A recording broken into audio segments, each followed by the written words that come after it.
I think we can all agree that getting out and enjoying nature benefits your mental health and well-being. True, I love living in Toronto, but I also like getting out of the city and taking in nature. Yes, I love camping and hiking, but for people with mobility issues, natural spaces can be out of reach. Trails can be rough and picnic areas can be inaccessible. That's why we're happy to highlight this park in our next story. It's called the Jerry Lawrence Provincial Park in Upper Tant Ellen, Nova Scotia. The name honors a popular former radio host and past member of Nova Scotian legislature, Jerry Lawrence, who was also instrumental in making the park accessible. It's been around for a long time, but many Haligonians aren't familiar with it, which is why Laura Bain was excited to check it out. The Jerry Lawrence Provincial Park is a nature lover's retreat, filled with wooded paths, the sounds of birds and frogs, and bordered by 2 lakes.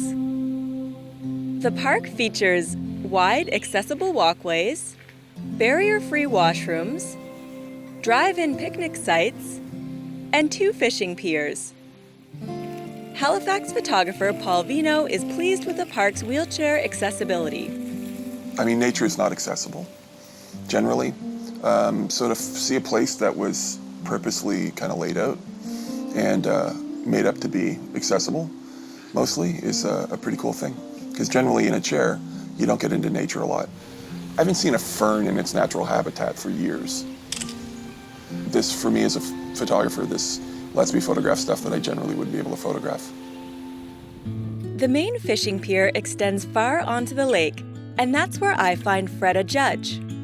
I like this park because it's this beautiful, accessible area to be able to sit so close to the lake, and the environment is just so natural and beautiful. I want to encourage seniors who, like I, have had a stroke to get out and enjoy nature. Paul agrees. In addition to being a skilled photographer, he's an enthusiastic angler. If I was to go up to a lake in my chair, even if I get to the shore, I wouldn't be able to get really close to the water. So with this, I can fish from like right over the water. The lake is stocked with brook and rainbow trout. Paul casts his line for well over an hour. He gets lots of nibbles, but no solid bites. I had one guy that was like biting on the worm a lot, but it was pretty exciting. It's very meditative. Sort of the rest of the world and the rest of your concerns just sort of melt away. And it's just you and the water and whoever's down there in the water that you want to catch. And it's not even about catching something necessarily. It's the act of, like with art, it's not necessarily about having a painting at the end. It's about the artistic process, the meditative nature of that.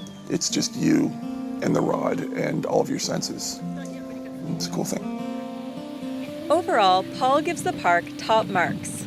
They did a really good job with this. I could see a wide range of disabilities would be able to come out here and go fishing. Like the pier goes out into the lake. How many times do you get to float over a lake in a wheelchair? Not very often. Before leaving, Paul takes one more moment to wheel through the woods over hard-packed gravel and reflect. Even just to be able to go into the woods like this and get away from the city is, I think it's very good for your mental health. Sounds like a great park. It sure does.